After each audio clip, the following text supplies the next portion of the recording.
चलिए आज का हमारे पास टॉपिक क्या है, इलेक्ट्रिसिटी। देखिए इंपॉर्टेंट टॉपिक है, आइए समझ लेते हैं, जितना इसमें जरूरी है उतना सीख लेते हैं, ठीक है ना। सबसे पहले बात आती है करंट। करंट CURRENT, करंट यानी धारा। देख लेते हैं धारा क्या होती है। देखो धारा क्या होती है, आवेश प्रवाह की दर, फ्लो ऑफ चार्ज कह सकते हो, आवेश प्रवाह की दर बोल रहे हो ना, तो rate of flow of charge बोल सकते हो, ठीक है ना। यानी मैं क्या लिख सकता हूं यहां, आवेश प्रवाह की दर यानी rate of flow of charge, ठीक है ना।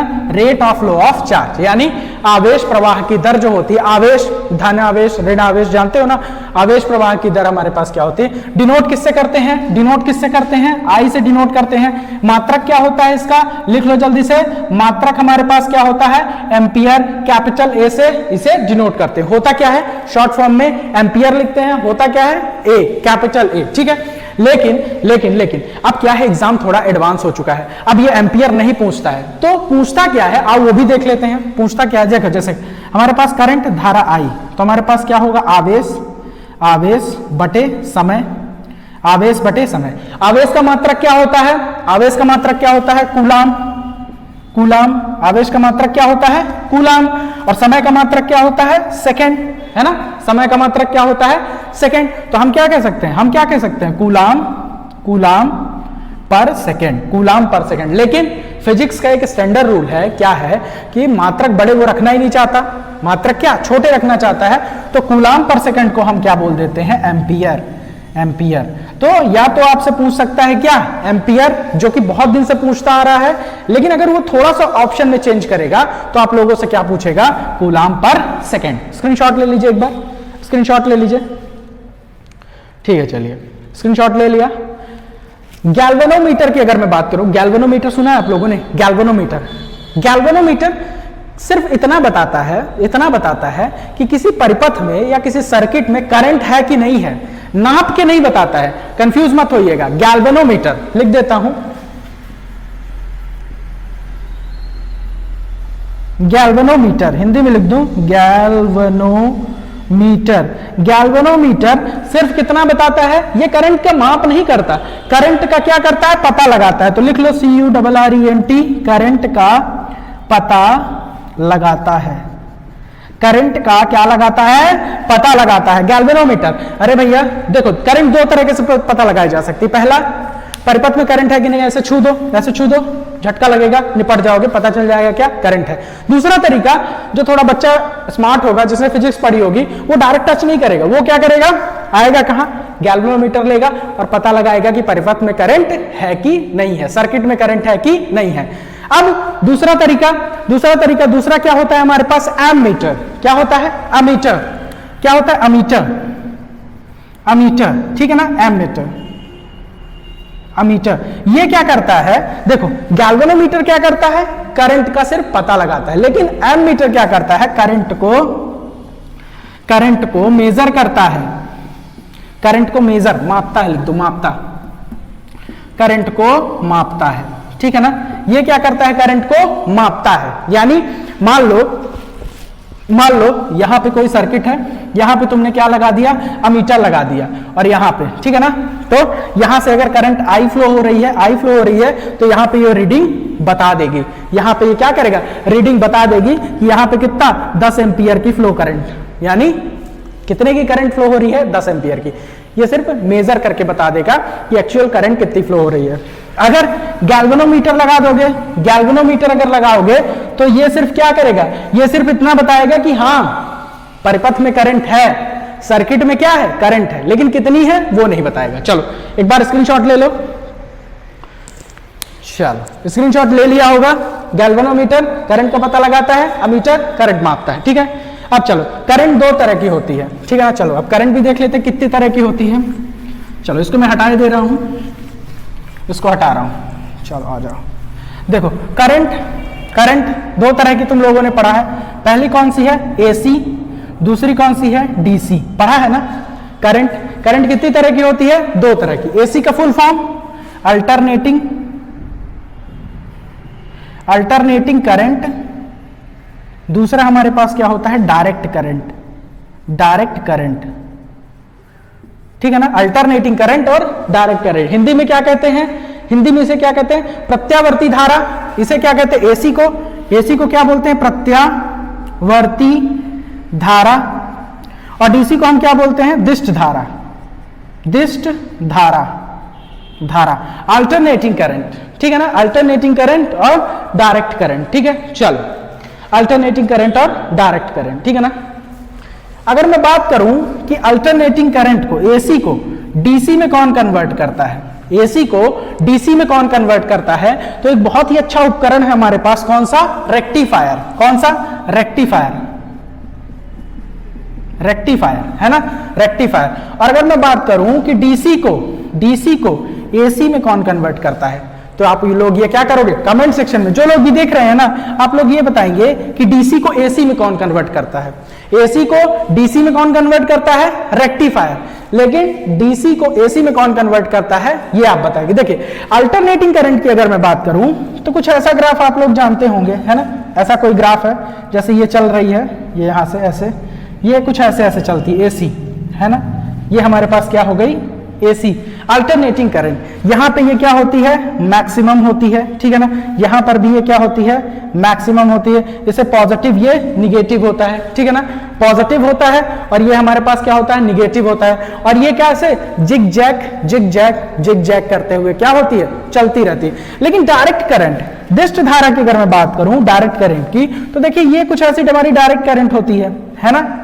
तो एसी और डीसी में आप अंतर कैसे कर पाएंगे, एसी जो होती है हमारी, ये जो जीरो है, यहां पे क्या है हमारे पास जीरो, ये क्या होती है, पहले बढ़ती है बढ़ती, फिर मैक्सिमम होती है, फिर धीरे धीरे कम होती है, फिर निगेटिव में मैक्सिमम होती है, फिर ऐसे ऐसे करके चलती है। यानी ये एक बार रेफरेंस को क्या करती है, क्रॉस करती है। यानी ये जो जीरो वाली वैल्यू है इसको ये क्रॉस करती है, ठीक है ना। लेकिन जो हमारी डीसी वैल्यू होती है, डीसी, इसको मैं डीसी लिखूंगा, इसको क्या मैं लिखूंगा, एसी, ठीक है ना। तो जो हमारी डीसी होती है, ये देखो ये कभी इस रेफरेंस को पार नहीं करेगी, इस रेफरेंस को पार नहीं करेगी। अगर मैं बात करूं, ये डीसी है, बिल्कुल ये डीसी है, बिल्कुल ये हमारे डीसी करंट है, डीसी का है, ठीक है ना, ये डीसी का डायग्राम है। क्यों, क्योंकि ये कभी भी जब तक इसको पार नहीं करेगी, जब तक इस जीरो को पार नहीं करेगी, तब तक ये हमारे पास क्या बनी रहेगी, तब तक ये हमारे पास डीसी करंट बनी रहेगी। चाहे आप ऐसे बनाइए, चाहे आप ऐसे बना दीजिए, ये बना दीजिए, ये बना दीजिए, ये लीजिए, ऐसे बना दीजिए, ये भी हमारी क्या है, डीसी है। जब तक एसी नहीं होगी, हमेशा याद रखना, एसी तब तक नहीं कहेंगे अल्टरनेटिंग करंट जब तक ये इस रेफरेंस को क्रॉस नहीं करेगी, जो कि हमारे पास क्या है, जीरो है, ठीक है ना। और ये हमारे पास जो डीसी का ये वाला डायग्राम है, ये डायरेक्ट सीधा वाला, ये कौन सा डायग्राम है, आइडियल। ये कौन सा डायग्राम है हमारे पास, आइडियल, प्योर डीसी। लेकिन ऐसा प्राप्त करना मुमकिन नहीं है, थोड़ा बहुत टॉलरेंस आ जाता है, ठीक है ना।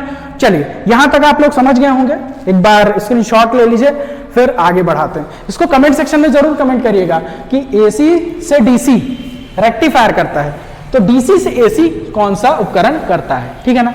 चलिए चलिए इतना हो गया, आइए नेक्स्ट चलते हैं। अगला टॉपिक डाल लीजिए आप लोग, एक कूलाम में कितना आवेश होता है, एक कूलाम में कितना आवेश होता है। चलिए इसको मैं मिटा दे रहा हूं, उसको मैं मिटा रहा हूं, चलिए आगे चलते हैं।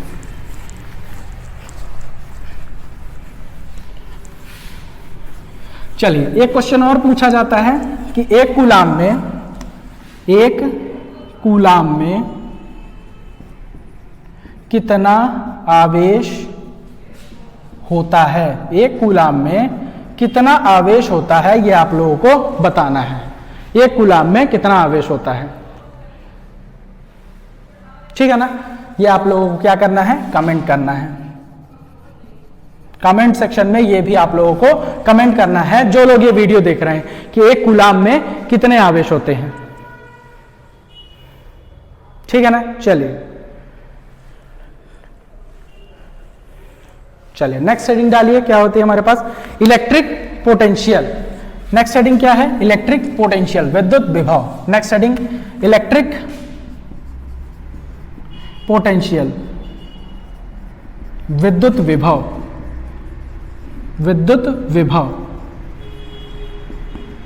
चलिए नेक्स्ट हेडिंग डालिए, इलेक्ट्रिक पोटेंशियल, विद्युत विभव। जैसे आप बहुत ही फेमस नेम किससे जानते हैं, वोल्टेज,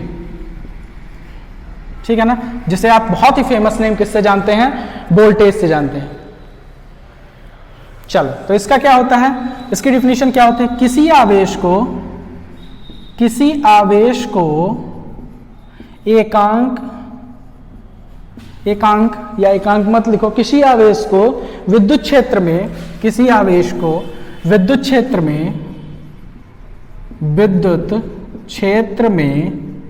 लाने में किया गया कार्य, क्या होता है, किया गया कार्य। ठीक है ना, हालांकि डिफिनेशन कभी पूछी नहीं जाती, लेकिन एक बार पहली बार है तो लिख लो, क्या होता है, किसी आवेश को विद्युत क्षेत्र में लाने में किया गया कार्य। ठीक है ना, किसी आवेश को विद्युत क्षेत्र में लाने में किया गया कार्य। ठीक है ना, तो V हमारे पास क्या हो जाएगा, V is equal to W upon Q, V is equal to W upon Q. ठीक है ना, जहां W क्या है हमारे पास, वर्क है, जहां हमारे पास W क्या है, वर्क है, और Q क्या है हमारे पास, चार्ज है। जहां W क्या है हमारे पास, वर्क है, और Q क्या है हमारे पास, चार्ज है। ठीक है ना, चलो, तो हमारे पास क्या हो गया, V is equal to W upon Q. मात्रक निकालते हैं इसका। वर्क का मात्रक क्या होता है, कार्य का मात्रक जूल, कार्य का मात्रक क्या होता है, जूल। क्यू का मात्रक क्या होता है, कूलाम। क्यू का मात्रक क्या होता है, आवेश है ना, क्यू हमारे पास क्या है, आवेश, तो इसका क्या हो जाएगा, कूलाम, कूलाम। ठीक है ना, तो जूल पर कूलाम। ठीक है ना, जूल पर कूलाम। लेकिन इसको मैं और क्या लिख सकता हूं, इसको मैं लिख सकता हूं क्या, जूल पर कूलाम, कूलाम। लेकिन कहते हैं ना, फिजिक्स ने जो ट्रेंड फॉलो किया है, फिजिक्स ने, कि बड़े मात्रक नहीं पसंद है, तो इसी को हम शॉर्ट फॉर्म में क्या लिख सकते हैं, वोल्टेज, वोल्टेज। और यही वोल्टेज हमारा क्या कहलाता है, वोल्ट। ठीक है ना, यही वोल्टेज हमारा क्या कहलाता है, वोल्ट। ठीक है ना, तो जूल पर कूलाम को हम क्या लिख सकते हैं, कंफ्यूज मत होना, इसको हटा देता हूं, ये हमारा वोल्टेज है, इसी को हम क्या लिख देते हैं, वोल्ट। इसी को हम शॉर्ट फॉर्म में क्या लिख देते हैं, वोल्ट। क्या लिख देते हैं, वोल्ट। ये लो, और वोल्ट दो तरीके से पूछ सकता है। देखो क्वेश्चन कैसे बनेंगे, इलेक्ट्रिक पोटेंशियल का मात्रक बताओ।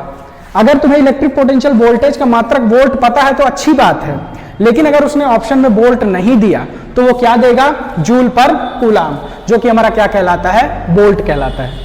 चलिए, अगर तुम्हें इलेक्ट्रिक पोटेंशियल नापना है तो इसे किससे नापा जाता है, वोल्ट मीटर से। क्या, वोल्ट मीटर। वोल्ट मीटर क्या करता है, विद्युत विभव मापता है, विद्युत विभव को नापता है, विद्युत विभव को क्या करता है, नापता है। कौन, वोल्ट मीटर। वोल्ट मीटर हमारा क्या करता है, विद्युत विभव को मापता है। ठीक है ना, वोल्ट मीटर विद्युत विभव को मापता है। चलिए, इतना हो गया, स्क्रीनशॉट ले लीजिए एक बार, फिर नेक्स्ट हेडिंग डालिए, ओम्स लॉ। नेक्स्ट हेडिंग क्या डालना है, ओम्स लॉ। चलिए, इसको मैं डिलीट किए देता हूं, नेक्स्ट हेडिंग आप लोग डाल लीजिए, क्या, ओम्स लॉ, ओम का नियम। ओम का नियम भी समझ लेते हैं, बहुत इजी है ओम का नियम, हालांकि जब उन्होंने बनाया था तो इजी नहीं है, लेकिन समझना बहुत आसान है। ठीक है ना, Ohm's law, OHMS, Ohm's law, Ohm का नियम, ओम का नियम। ओम के नियम में आपको बड़ी बड़ी डिफिनीशन याद करके नहीं रखनी है, ओम के नियम में बड़ी बड़ी डिफिनीशन याद करके नहीं रखनी है। आपको सिर्फ इतना याद रखना है कि जो हमारा वोल्टेज होता है वो प्रोपोर्शनलिटी होता है किसका, I का। ठीक है ना, कहने का मतलब जितना वोल्टेज इंक्रीज करोगे करंट बढ़ती जाएगी। ठीक है ना, जितना वोल्टेज इंक्रीज करोगे करंट बढ़ती जाएगी। और जैसे ही तुम इस प्रोपोर्शनलिटी का साइन हटाओगे तो V is equal to I और R हमारे पास क्या है, रेजिस्टेंस।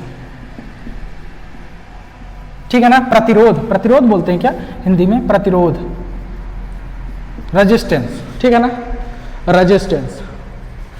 ठीक है, R, रेजिस्टेंस की इकाई क्या होती है हमारे पास, रेजिस्टेंस की इकाई अगर मैं रेजिस्टेंस R की यूनिट की बात करूं, R की यूनिट क्या होती है, तो क्या होती है, ओम। कितने ओम का रेजिस्टेंस है। ठीक है ना, तो और इसे हम किससे बनाते हैं, ऐसे कुछ बनाते हैं, ये हमारा ओम का सिंबल है। ठीक है ना, ओम का सिंबल है, कैसे बनाते हैं, ऐसे, एक बार देख लो, कुछ ऐसे ही बनाते हैं ना, ऐसे, ये ऐसे, ये हमारे पास किसका सिंबल है, ओम का, ठीक है ना। तो V is proportional to I, Ohm's law बोलता है, ठीक है। चलिए, और अगर V और I का मैं ग्राफ बनाऊं, V और I का ग्राफ देख लीजिए, अगर मैं यहाँ पे इस एक्सिस पे V लेता हूं और इस एक्सिस पे I लेता हूं, तो V और I का ग्राफ कुछ ऐसा बनता है। तो देखिए, अगर मैं यहाँ पर वोल्टेज 10 वोल्ट है, तो यहाँ पर करंट, तो देखिए जितना वोल्टेज बढ़ रहा है उतनी हमारे पास क्या बढ़ रही है, करंट बढ़ रही है। जिस भी पर्टिकुलर पे देखें, यानी V is proportional to I, इस ग्राफ का यही मतलब है। कैसे, अगर मैं यहाँ पे देखूं, इस पॉइंट पे जितनी वोल्टेज की वैल्यू है, यहाँ पे उतनी करंट की वैल्यू ये है, ये देखिए यहाँ पर भी, यहाँ पर भी, तो हर पॉइंट पे, यानी ये कैसे हैं, प्रोपोर्शनलिटी को दर्शा रहे हैं, एक बढ़ेगा तो दूसरा भी बढ़ेगा, ठीक है ना। चलिए, तो यही हमारे पास बताता है, ठीक है ना। अगर हमारे पास Ohm's law is equal to हमारे पास क्या होता है, V is equal to I R. तो अगर मैं कहूं, अगर I is equal to 10 ampere, ठीक है ना, और V is equal to 10 volt, तो हमारे पास R कितना हो जाएगा, R is equal to what, R is equal to क्या होगा। तो कितना इजी है निकालना, हालांकि अब ऐसा आता नहीं है, लेकिन जस्ट आप लोगों को कंफर्टेबल बनाने के लिए मैं ये बता रहा हूं। तो देखिए, V इज इक्वल टू हमारे पास कितना दिया हुआ है, 10, I इज इक्वल टू हमारे पास 10 इंटू R हमें निकालना है, R निकालना है, तो हमारे पास कितना हो जाएगा, R इज इक्वल टू 1, यानी 1 ओम का रेजिस्टेंस निकल के आ जाएगा, ठीक है ना। चलिए, तो आप इससे वैल्यू निकाल सकते हैं, बस कोई आपको 2 वैल्यू देगा, एक वैल्यू आपको पूछेगा, ठीक है ना। चलिए, नेक्स्ट है क्या,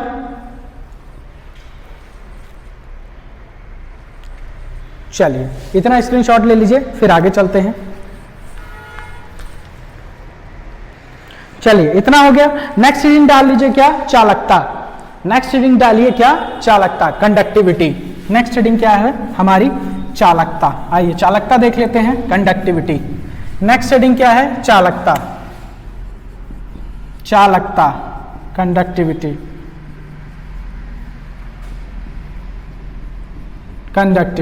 क्या, चालकता। चलिए, चालकता को समझते हैं। इसको दर्शाते किससे हैं, कैपिटल G से। चालकता को किससे दर्शाते हैं, कैपिटल G से। और अगर मैं चालकता की बात करूं तो इसका फॉर्मूला क्या होता है, G is equal to 1/R, यानी चालकता अगर आपको निकालनी है तो रेजिस्टेंस का क्या करिए, इनवर्स कर दीजिए, 1/R। यूनिट की बात करूं तो क्या हो जाएगा, 1/R की यूनिट क्या होती है, ओम। R हमारे पास क्या होता है, ओम। तो कंडक्टिविटी की यूनिट हमारे पास डायरेक्ट क्या हो जाएगी, ओम इनवर्स। और ये अगर ओम का उल्टा है, अगर ये ओम का उल्टा है तो इसको हम क्या लिखते थे, OHM, ठीक है ना। तो इसको उल्टा करके लिख दीजिए क्या, MHO, महो, कुछ ऐसा बोल देते हैं, ठीक है ना, मोह बोल देते हैं, MHO, मोह। और या इसकी यूनिट अगर ओम बोलो या महो बोलो या सीमेन बोलो, इसकी एक और यूनिट हम क्या लिख देते हैं, सीमेन,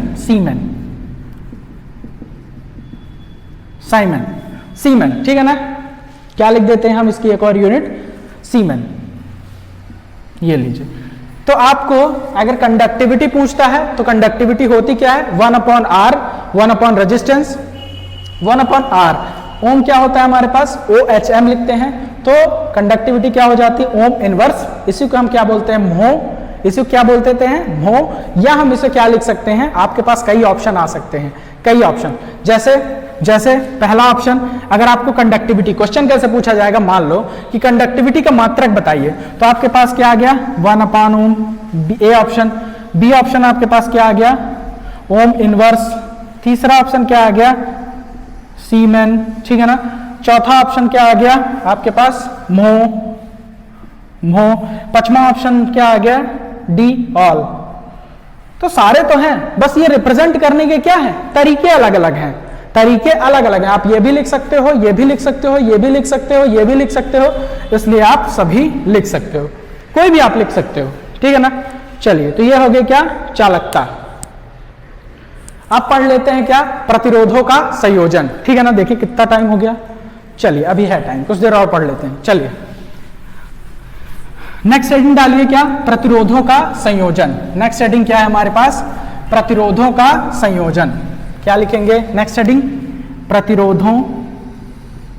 प्रतिरोधों का संयोजन, प्रतिरोधों का संयोजन, ठीक है ना। कनेक्शन ऑफ रेजिस्टेंस, क्या है हमारे पास कनेक्शन ऑफ रेजिस्टेंस, प्रतिरोधों का संयोजन। देखिए जब भी हम संयोजन की बात करते हैं, कनेक्शन की बात करते हैं, तो हमारे पास दो तरह के कनेक्शन होते हैं, ठीक है ना। पहला कौन सा होता है, पहला सीरीज, दूसरा कौन सा होता है parallel connection, series connection, parallel connection, series को, ठीक है ना, सीरीज कनेक्शन और पैरेलल कनेक्शन। चलिए तो सीरीज को क्या कहते हैं, श्रेणी क्रम, पैरेलल को क्या बोलते हैं, समांतर क्रम। होते कैसे हैं, सबसे पहले सीरीज कनेक्शन की बात करते हैं। पहला सीरीज कनेक्शन, तो देखो सीरीज कनेक्शन में क्या होता है, जैसे ये हमारे पास एक रेजिस्टेंस, आर रेजिस्टेंस को दर्शाने का सिंबल कैसा है रेजिस्टेंस का, ये सिंबल है रेजिस्टेंस का, ठीक है ना, जिग जैग, ये याद रखना, ये क्या है रेजिस्टेंस का सिंबल है।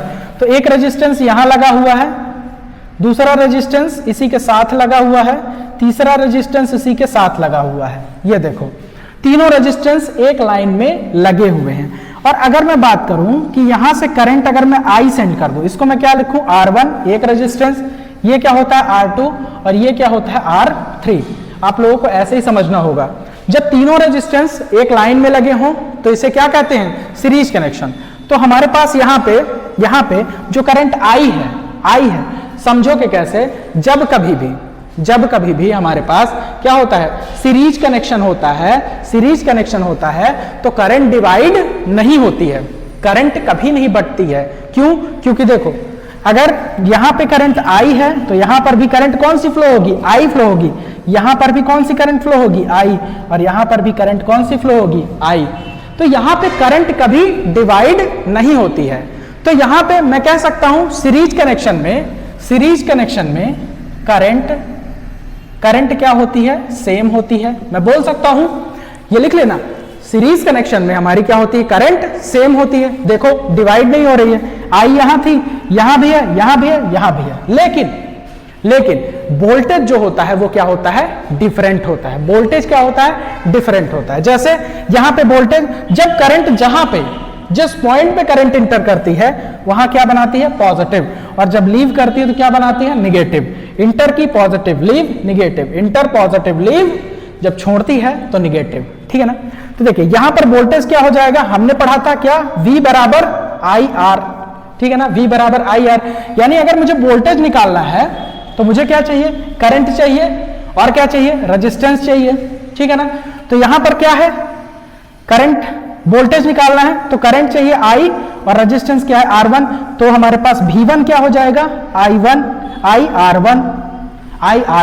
यहां पे हमारे पास अगर मैं इसका पूरे का वोल्टेज क्या मानूं, V2 मानूं, तो मेरे पास क्या हो जाएगा, IR2। और अगर इस पूरे का वोल्टेज में V3 मानूं तो हमारे पास क्या हो जाएगा, IR3। तो ये देखो यहां पर वोल्टेज अलग अलग है।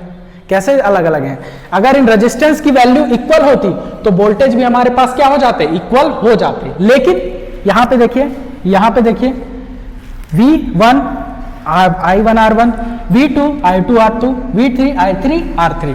तो यानी करंट सेम, वोल्टेज हमारे पास नॉट इक्वल। देखो हमारे पास जब भी सीरीज कनेक्शन होगा, सीरीज कनेक्शन पहचानोगे कैसे, तो सीरीज कनेक्शन पहचानने का सबसे अच्छा तरीका क्या है, देखो क्या सभी रेजिस्टेंस में करंट सेम जा रही है, पहली कंडीशन। और अगर करंट सेम जा रही है तो वोल्टेज अलग अलग होना चाहिए, ठीक है ना, वोल्टेज अलग और करंट सेम। तो हमारे पास क्या हो जाएगा, सीरीज कनेक्शन, ठीक है। चलो ये हो गई सीरीज कनेक्शन। पैरेलल कनेक्शन देख लेते हैं। पैरेलल, देखो पैरेलल कैसे होता है, ऐसे, ठीक है ना, ये एक रेजिस्टेंस लगा हुआ है यहां से, ठीक है ना, फिर यहां से एक रेजिस्टेंस लगा हुआ है हमारे पास ये, फिर यहां से एक रेजिस्टेंस लगा हुआ है हमारे पास ये, और तीनों यहां से ऐसे कनेक्टेड है। ये लो, ये हमारे पास पैरेलल कनेक्शन है, पैरेलल बराबरी पे खड़े हुए हैं, ठीक है ना। अगर मैं कहूं ये मेरे पास क्या है, R1 R2 और ये हमारे पास क्या है R3, ठीक है ना। और जब भी हम वोल्टेज अप्लाई करते हैं तो वोल्टेज कहीं ना कहीं जाके यहाँ पे अप्लाई करते हैं। ये देखो, ये सर्किट क्या होती है हमारी, क्लोज्ड परिपथ होती है, ठीक है ना, क्लोज्ड होता है सर्किट हमारा। तो क्लोज सर्किट करने के लिए यहाँ बैटरी, तो इसमें भी हम कहाँ बैटरी लगाएंगे, यहाँ बैटरी लगाएंगे, ये लो यहाँ पर बैटरी लगा देंगे। और यहाँ पे अगर हमारे पास वोल्टेज V1 है, वोल्टेज V1 है, तो इन दोनों पॉइंट के बीच में भी तो हमारे पास वोल्टेज V1 है, इन दोनों पॉइंट के बीच में। और अगर इन दोनों पॉइंट के बीच में, तो यहां पर भी वोल्टेज, यहां पर भी वोल्टेज और यहां पर भी, हर जगह वोल्टेज हमारे पास क्या होगा, इक्वल होगा, इक्वल होगा। क्यों? क्योंकि ये शॉर्ट वायर की तरह काम करेगा। देखो शॉर्ट वायर, बीच में कुछ नहीं है, तो जो वोल्टेज यहां पे है वो वोल्टेज यहां पर भी है, यहां पर भी है, यहां पर भी है। यानी मैं कहना क्या चाहता हूं, जब पैरेलल कनेक्शन की बात होती है तो जो हमारे पास वोल्टेज होता है वो क्या होता है, सेम होता है, plus minus V1, plus minus V1। तो हम यहां समांतर क्रम में क्या लिखेंगे, वोल्टेज, वोल्टेज सेम, वोल्टेज क्या है हमारे पास, सेम। लेकिन जो यहां से करंट निकल के आएगी ना, करंट I, करंट जो निकल के आएगी, करंट I, वो क्या होगी, इन तीनों में डिवाइड हो जाएगी, बट जाएगी। तो यहां पे करंट कौन सी जाएगी, I1, यहां पे I2, यहां पे I3। ये मैं जस्ट करंट को डिवाइड करके दिखा रहा हूं, इसकी वैल्यू अलग अलग होंगी। डिवीजन मतलब यहां पे अगर करंट 10 एम्पियर की है तो ये करंट यहां पे कुछ 3 जाएगी, 4 जाएगी, 4 3 7, फिर यहां 3, मतलब अलग अलग करंट जाएगी, सेम करंट नहीं जा सकती। तो वोल्टेज सेम है तो करंट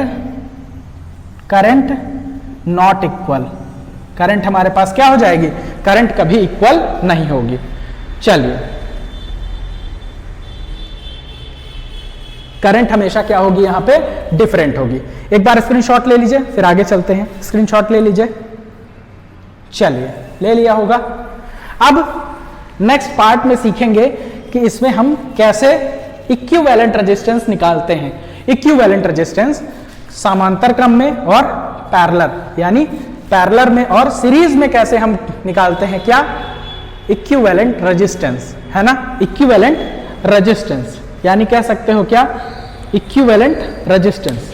चलिए, तो ये क्लास यहीं पे समाप्त करते हैं। नेक्स्ट पार्ट में हम देखेंगे इक्विवेलेंट रेजिस्टेंस कैसे निकालते हैं। चलिए, नेक्स्ट पार्ट भी इसका आएगा, उस पर सीखेंगे। चलिए, नेक्स्ट क्या था, हमने बोला था क्या, इक्विवेलेंट रेजिस्टेंस कैसे निकालेंगे। चलिए आइए फाइंड कर लेते हैं इक्विवेलेंट रेजिस्टेंस, ठीक है ना।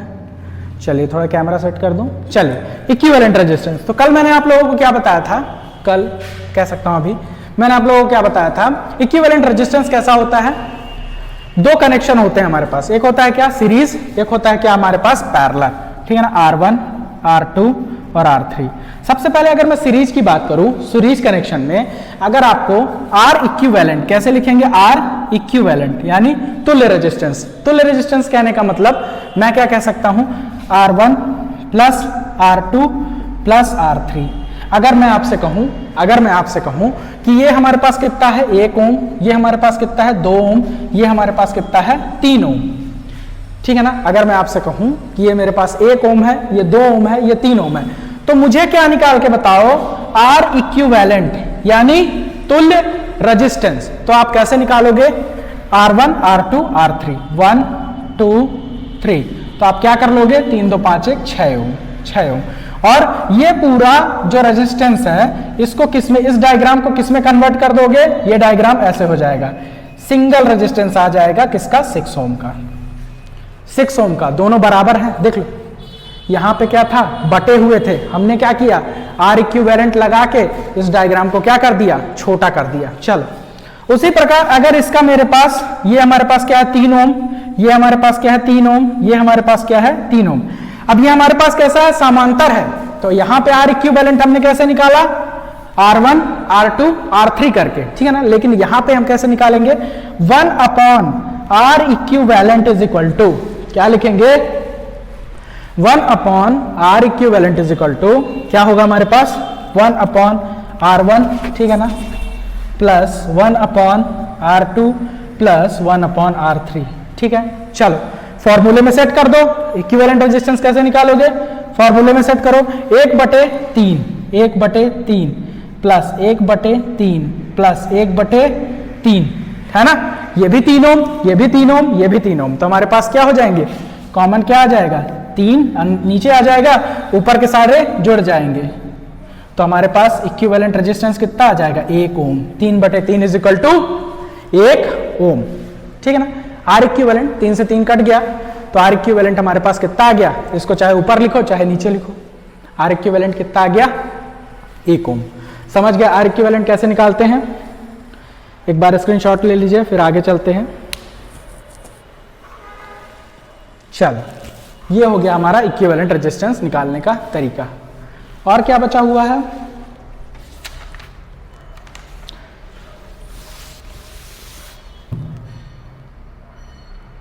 चलो नेक्स्ट हेडिंग डाल लो। नेक्स्ट हेडिंग यहां पे हटा देता हूं मैं इसको। नेक्स्ट हेडिंग आप लोग क्या डाल लो, विद्युत शक्ति, इलेक्ट्रिक पावर। नेक्स्ट हेडिंग क्या डाल लो, विद्युत शक्ति। नेक्स्ट हेडिंग डाल लो क्या, विद्युत शक्ति। उससे पहले मेरे पास क्वेश्चन है। सीरीज में हमारे पास एक रेजिस्टेंस है, एक रेजिस्टेंस कितना, R1 is equal to 4 ohm, R2 is equal to 4 ohm, R3 is equal to 4 ohm. ये हमारे पास किसमें है, सीरीज कनेक्शन में। आप लोगों को क्या बताना है कमेंट सेक्शन में, R इक्विवेलेंट कितना होगा। दूसरा क्वेश्चन, पैरेलल कनेक्शन है, R1 is equal to 6 ohm, R2 is equal to 6 ohm और R3 इज इक्वल टू 6 ओम। तो आपको क्या बताना है, R इक्विवेलेंट कितना होगा। हमारे पास ये कनेक्शन कैसा है, श्रेणी, और ये कैसा है, समांतर। श्रेणी और समांतर हमारे पास कनेक्शन है, आप लोगों को इसे बताना है, ठीक है ना। चलिए नेक्स्ट हेडिंग डाल लीजिए, विद्युत शक्ति। विद्युत शक्ति के बारे में देख लेते हैं थोड़ा सा, विद्युत शक्ति। आइए नेक्स्ट हेडिंग हमारे पास क्या है, विद्युत शक्ति, ठीक है ना। इलेक्ट्रिक पावर क्या है हमारे पास, ELECT, इलेक्ट्रिक पावर। विद्युत शक्ति की अगर मैं बात करूं तो इसका मात्रक हमारे पास क्या होता है, वॉट। क्या होता है, वॉट। इंपॉर्टेंट है, लिख लो वॉट। और अगर मैं आपसे बात करूं, आप लोग 1 किलोवाट आवर आप लोग जानते हो क्या, बड़ा मात्रक है इसका, क्या, किलोवाट आवर। किलो, देखो एक चीज आप लोगों ने सुनी होगी, जान लो, किलोवाट आवर, ठीक है ना। किलोवाट आवर, किलो यानी क्या होता है, 10⁻3, वॉट WATT वॉट, और आवर, ठीक है ना, आवर, 1 किलोवाट आवर। तो किलो, वॉट और आवर ये हमारे पास होता है। इसे ही हम किसके नाम से जानते हैं, यही हमारा होता है क्या, किलोवाट आवर। और इसे हम किसके नाम से जानते हैं, 1 यूनिट। 1 यूनिट बिजली का बिल आता है तुम लोगों के यहाँ, बिजली का बिल अगर आता है तो तुम जिस शॉर्ट फॉर्म में इसे क्या बोलते हो, 1 यूनिट, वो पीछे की कहानी क्या है, किलोवाट आवर, ठीक है ना। 1 किलोवाट आवर कितना होता है, अगर मैं बात करूं 1 किलोवाट आवर, ठीक है ना, 3.6, 1 किलोवाट आवर आप लोगों को बताना है। एक बार सोचिए, एक बार सोच लीजिए, इनटू 10⁻6 जूल। ये बहुत इंपॉर्टेंट है, 1 किलोवाट आवर या 1 यूनिट अपने पास कितना होता है, 3.6 इंटू 10⁻6 जूल। ये आप लोगों के लिए थोड़ा इंपॉर्टेंट हो सकता है।